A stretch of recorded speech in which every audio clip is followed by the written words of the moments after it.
Shalom Yashrallah Yahawah, Brother Malak, back with a biblical lesson breakdown. This one is going to be titled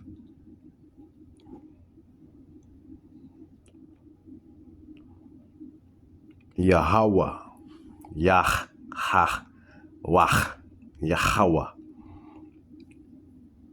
Yahawah, He exists. He exists. Yahawah, He exists.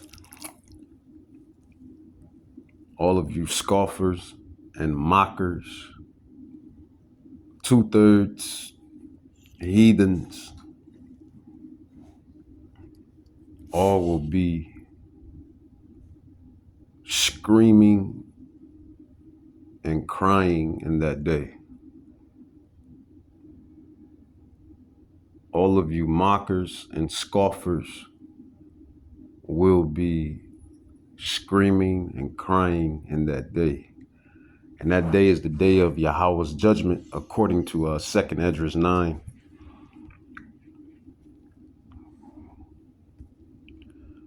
Second Esdras 9. Before I grab that, I'll grab this. Israelite man, and I'm emphasizing that on purpose. An Israelite man would be occupied in prophecy, according to the scriptures. Joel chapter 2, verse 28, it says, "And it shall come to pass afterward that I will pour out my spirit upon all flesh, and your sons and your daughters shall prophesy. Your old men shall dream dreams, your young man shall see visions." And this is in the chat. It says this explicitly says that Yashra'Allah, because that's really how it's pronounced in the ancient Paleo-Hebrew tongue, Yashra'Allah. But it says, this explicitly says that Israel's sons and daughters, and who are the sons and daughters of Israel when you do the historical check, when you match it up with the biblical check, according to the signs, the prophecies, the curses, according to Deuteronomy 28, 1-68, the secular history, the historical events past. When you do all of that and cue it in, for the lack of better term,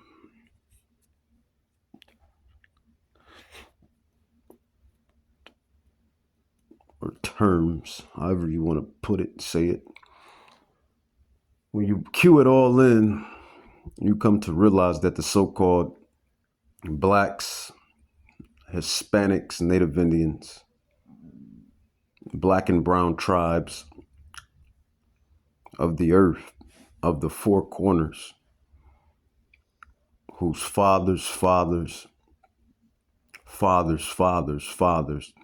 go back to the ancient sons, the ancient royal regal sons, which consist of Abraham, Isaac, Jacob, Judah, Benjamin, Levi, Naphtali, Gad, Reuben, Issachar, Ephraim, Simeon,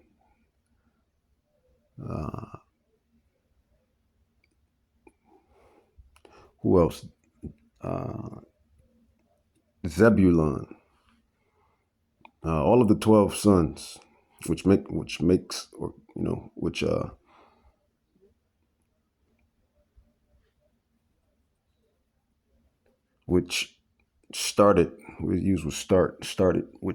the 12 tribes. You are the Israelites. We are the Hebrew Israelites. We are the blood covenant people. This is why you find yourself in the situations and circumstances that you're in. Either those circumstances are good or bad. Everything is of Yahawah, Bahashem Yahweh Shai. Everything is of Yahawah. But for the most part, here in Babylon, here in captivity, here in USA, Babylon, we're in certain circumstances to a degree, on a large scale, pertaining to the whole nation. Because don't get it twisted, you have individuals of our nation that are, well off, doing well, rich, prosperous, exceeding, elevating. And there's nothing wrong with that. To an extent, I would say there's nothing wrong with that. But, sometimes those individuals I wouldn't even say sometimes, I'll say all the time, most of the time, most of the time, those individuals that's prospering in this wicked world, they're not the elect. They're not the elect. They're not the chosen or the selected. And they don't have this gospel. They don't have this top tier knowledge. They don't have this truth, which is the richest of all riches. This truth, this gospel is the richest of all riches. As it says in the Bible, or the biblical scrolls, as it states, it says that wisdom is to be more desired above all things. So from a man's perspective, because you do have the daughters of Zion, you do have the lady elect, you do have, the sisters in this truth. But from a man's perspective, women, riches, power, land, silver, gold, platinum, emeralds, rubies, sapphires, precious metals, the precious stones,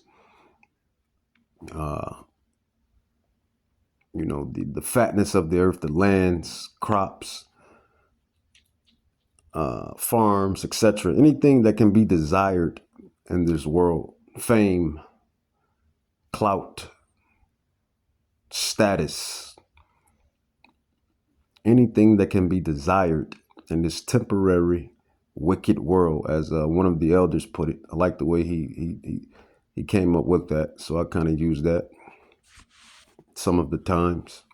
In this wicked temporary kingdom, as he states. One of the elders from the GMS Chicago camp, I forget his name, but that's his line. That's his in this present temporary wicked evil world. Something along those lines, as he puts it. But there's nothing in this place that can be desired or more desired than wisdom. And what is wisdom?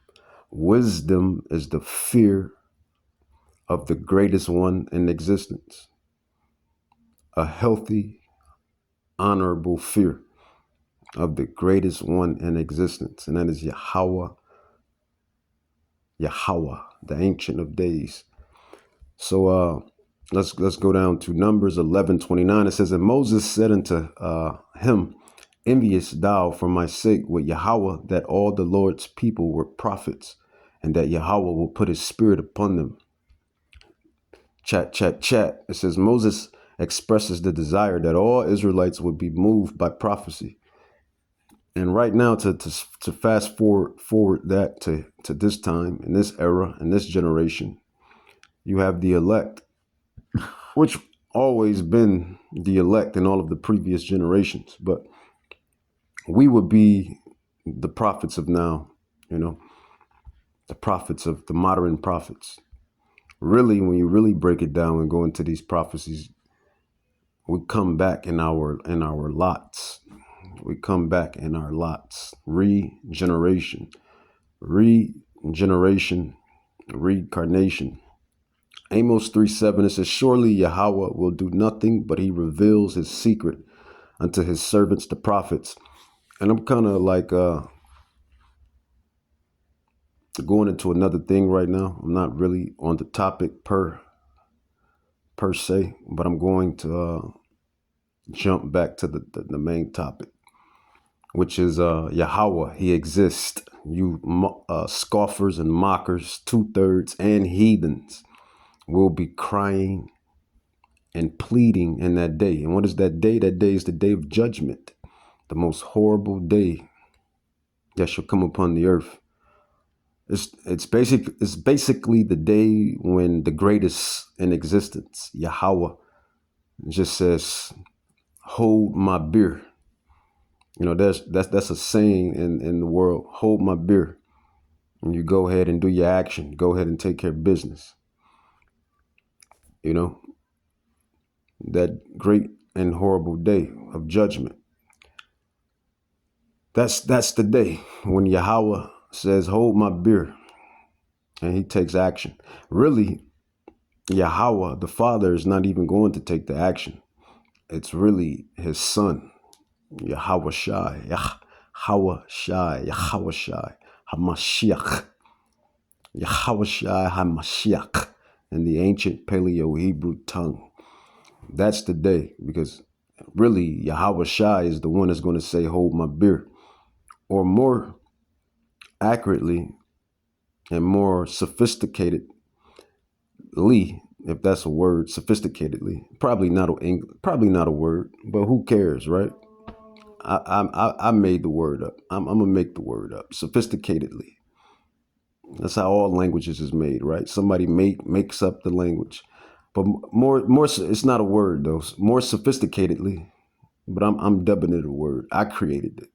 For Jacob is the salt of the earth. We create everything anyway. But more sophisticatedly, I'm going to use it. It's informal. But hey, I created it.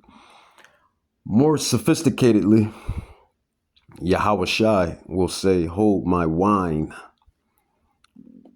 Hold my wine, my red wine. And he's going to wreak havoc on the earth. And I'm going to kind of allude to that. 1 Samuel 10:6, it says, and the Spirit of the Lord will come upon thee, and thou shalt prophesy with them, and shall be turned into another man. It says, this describes Saul, an Israelite man from the tribe of Saul was, I don't know which one is it. Is it Saul as in King Saul, or Saul as in Apostle Paul? But either or, they both are from the tribe of Benjamin. Which is, I believe, is the tribe of Benjamin. And we have come to conclude that the tribe of Benjamin, the wolves, each tribe, each royal regal tribe has a logo, has a spirit logo that represents them. And the tribe of Benjamin, which King Saul and Apostle Paul was known as Saul when he was killing the Israelites before he changed. They're both from the tribe of Benjamin, which is the wolf. The wolf.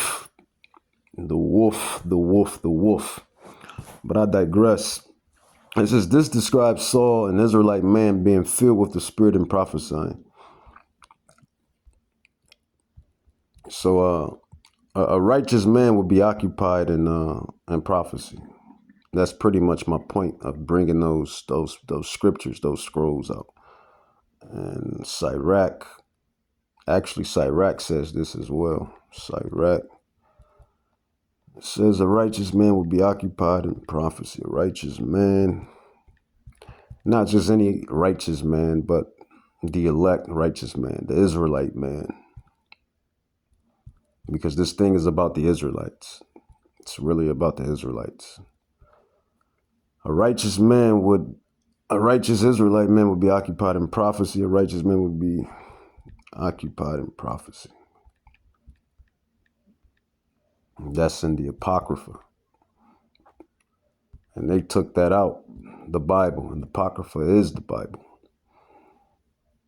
And you should know who took it out, the Bible. Don't worry, I won't wait. It says, Sirach 39:1, it says, but he that gives his mind to the law of Yahawah and is occupied in the meditation thereof will seek out the wisdom. This is why the men that do this work, this ministry work, that understand these prophecies, that understand this wisdom, this is top tier wisdom, and we grasp it very well. Those that understand this knowledge, this wisdom, would be occupied in prophecies, and we will have the wisdom of all the ancients. You know, it goes hand in hand. That's the fruit for our labors. That fruit, the labor is doing the secular history, going through the books, Timbuktu from Babylon, and the Jew, the Negro, and dictionaries and thesauruses and other books, secular books, historical books. That's the labor. Getting up and going to the highways and hedges. You know, that's the labor. Doing these digital epistles, these lessons, coming up with lessons. Like we can be doing anything else in the world. Could be doing anything else. Could be like the world. Could be, you know, hitting the strip club. You know, going downtown, getting drunk, going uptown, getting drunk, traveling, you know, just be in the world, you know, bars. And those things are not, you know, as far as the bars and whatnot, you know, have a little strong drink here and there, as long as you're not getting drunk. You know, there's nothing wrong with that, but I'm just making my point. You could be doing anything in the world, but you're occupied in prophecy. That's my point. That's the point I'm making. So for our labors, those labors, you know, we get the fruit of your labors. What is that fruit? Wisdom, top tier knowledge, and the faith and the spirit sups and builds with you. That's the fruit for putting in the work. And then we get the ultimate fruit for putting in this work. What is the ultimate fruit for putting in this work within this ministry? Immortality. Gods.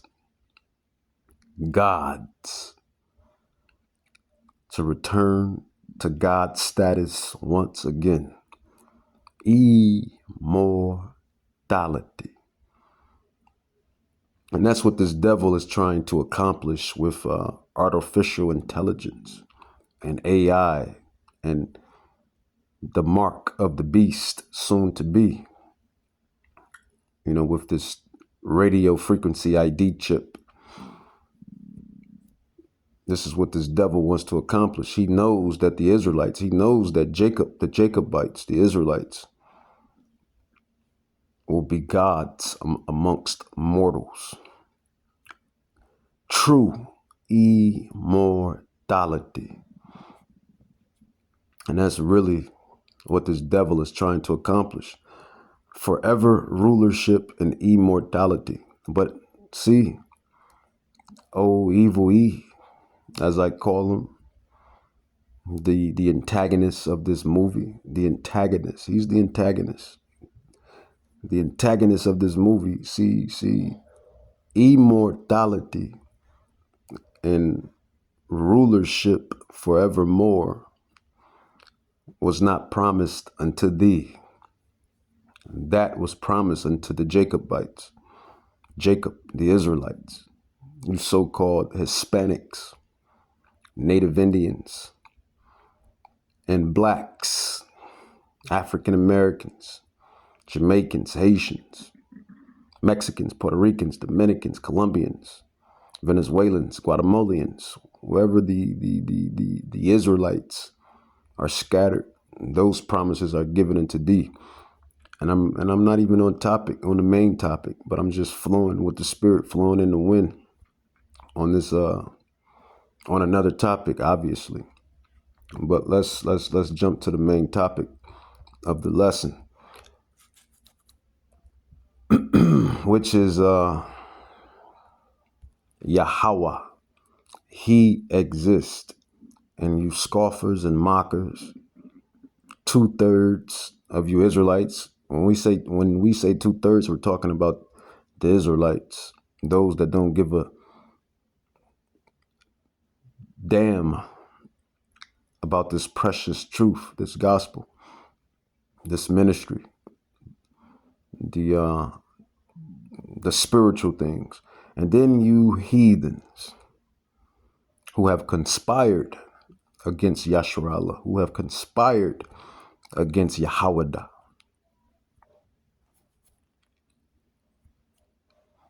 And you do everything under the sun.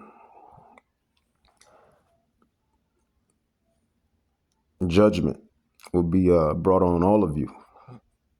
And even unto us, the prophets, the apostles, the scholars, the teachers that understand this top tier wisdom, that understands this top tier knowledge. If we don't keep our hand on the plow, if we don't continue to walk the straight gate, if we don't continue to keep our faith, we will be judged as well. So that's why when we bring this out, it's really unto us first and foremost, and then to everyone else. But the elect was sealed. The elect was sealed. So you're, no matter what, they're sealed. They were predestinated from the beginning. So they're going to finish out their lot. We're going to finish out our lot, Yahawah willing. All right, so let's jump into it. Yahawah He Exist. You scoffers and mockers, 2/3 and heathens will be dealt with. You will be crying and pleading and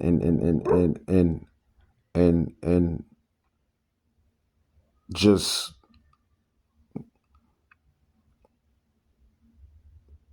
done with yourselves in that day. And what is that day? That day is the day of judgment, the day of Yahawah, a glorious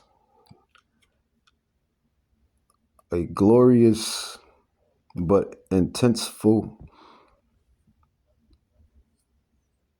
day, as these prophecies state that they are, or that is going to be. That day, those days, those days, that day, those days. And we're in those days, and we're leading up to that day. So let's grab it. Today on In Grace, we're in Saudi Arabia, climbing the real Mount Sinai.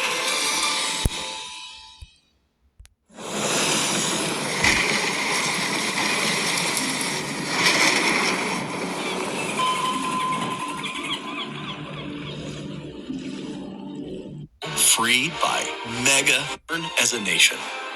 Then, God leads them to a series of encampments, bringing them closer and closer to the Promised Land. Before the Promised Land, God wants to bring them to a special place, His mountain in the desert. There. So just to give a quick synopsis on what I'm showing you, this is somewhere in really Israel. Ishmael, the Arabs, Ishmael, over there in the Middle East. They have found our artifacts, our historical evidence, for the lack of better terms. They have found the really Yahawah's evidence, really. First, it's Yahawah's, then second, it's the Israelites. But they have found Yahawah and the Israelites' historical evidence, which is our evidence, because you blacks, Hispanics, Native Indians whose fathers go all the way back to the ancient royal, regal people, sons, Jacob, Judah, Benjamin, Levi, Naphtali, Gad, Reuben, Issachar, Dan, Ephraim, Zebulun, etc.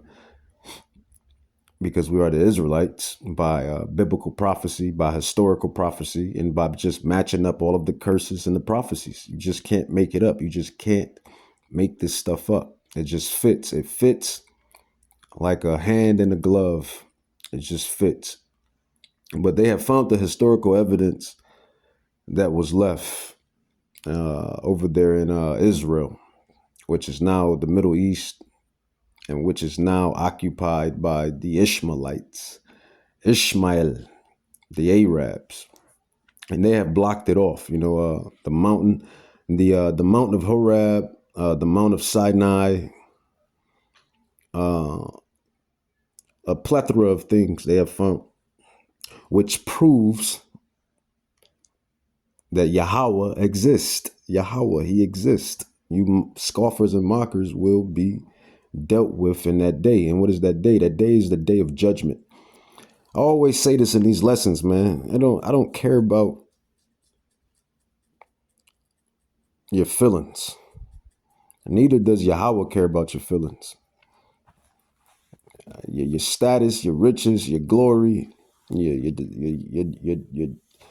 false desires, everything in this temporary world. If it's not for the glory of Yahawah, then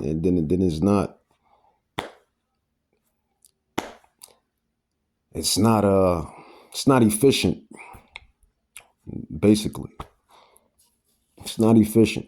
It's here today, gone tomorrow. Because the only thing that's going to matter, and the only thing that does matter, is what you do for Yahawah, Bahashem Yahweh Shai, for Yahawah, the glory of Yahawah, your creator, our creator, even to you heathens, even to you Gentiles. Even though He's not your power, He's not your God, but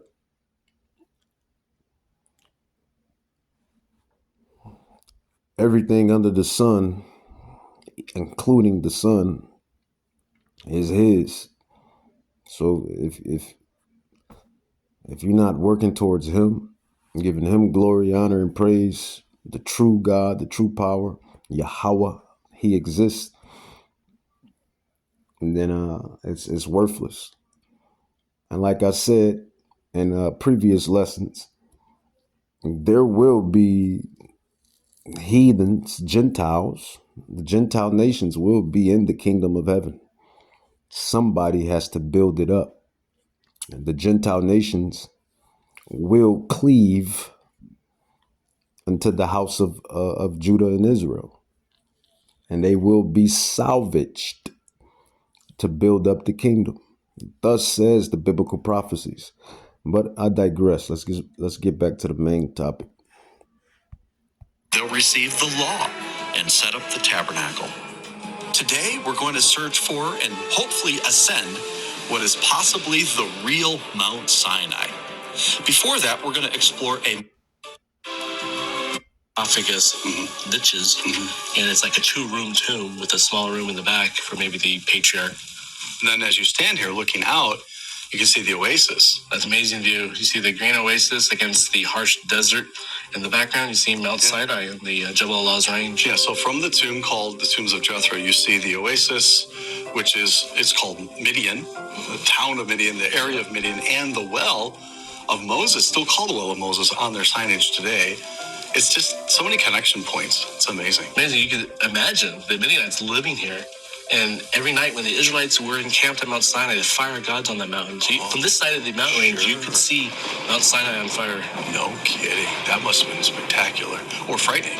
Yeah. I was going to call it frightening.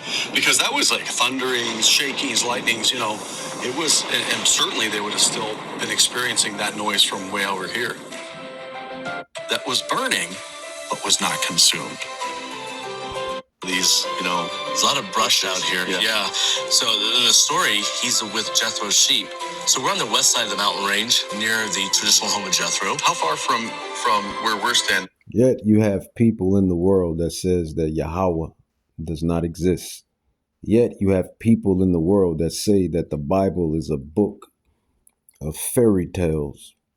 Yet you have people that mock and scoff against the word of Yahawah and the prophets. But all of the evidence, the evidence is right in your face. Every day you get up breathing. Every day you get up breathing, walking. You don't see the oxygen or the air or the wind, but it's there. Who created that? How is it here? Every day your bodily functions happen. Every day you see the sky, the earth, the sun, the moon, the stars, the birds, etc., etc. But you say there is no God.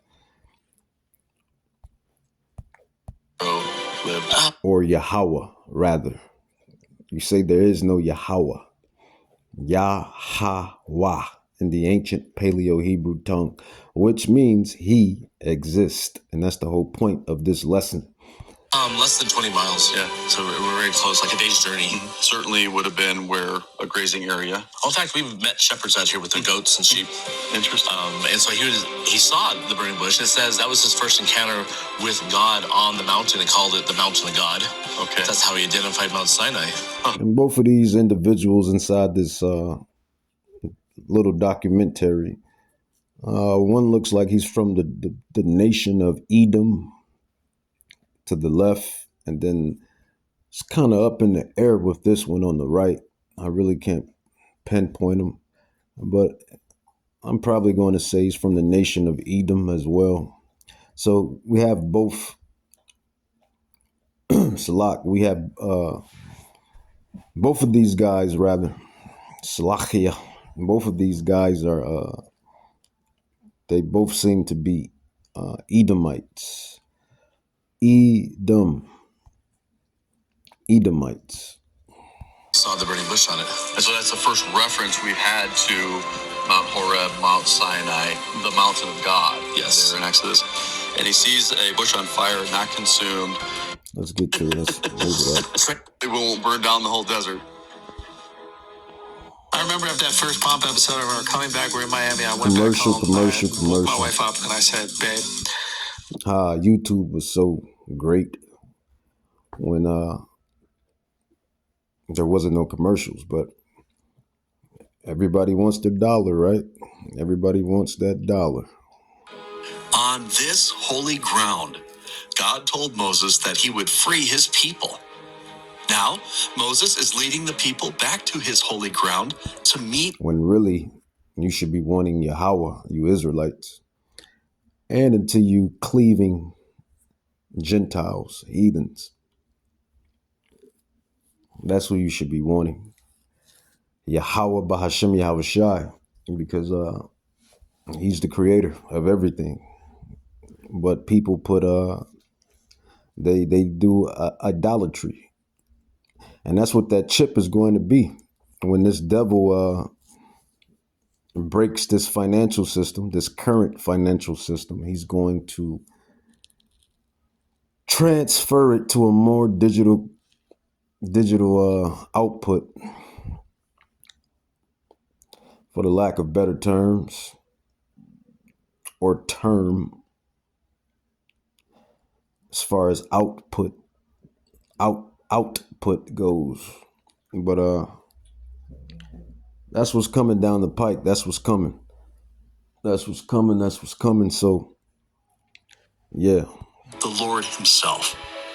But here at Rephidim, the last campsite before Mount Sinai, the people again begin to complain. Andrew, this is a really awesome sight. You can see behind us this massive rock. Look at that. That's the Mount of Horeb. That's when we were over there. And I think we, according to the life account, Yahawah struck the rock via through Moses, and the water came down. It's right there. You see what I'm saying? Biblical, historical, spiritual evidence right in your face, and it's right there. Yet you have people walking the earth saying that Yahawah does not exist. And that's the point of this lesson. Yahawah, He exists. They're sitting right in front of it. Right in our land. That's our land. Just to add, that proves that the Israelites are in exile and captivity throughout the four corners.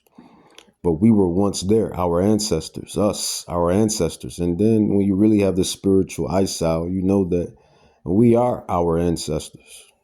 We are our ancestors. Regeneration, regeneration. And it's split. And Psalms does talk about the rock that Moses struck was claved or split. Look at it. And water coming Beautiful. out of the rock. So give us all the details about this. It's still there to this day. The Mount Horeb. Horeb, whatever you want to pronounce it, call it. It's right there in your face. This is why you can't deny the presence of Yahawah Bahashem Yahushai. Like I said, every day you wake up is proof that who you ignorantly call God exists.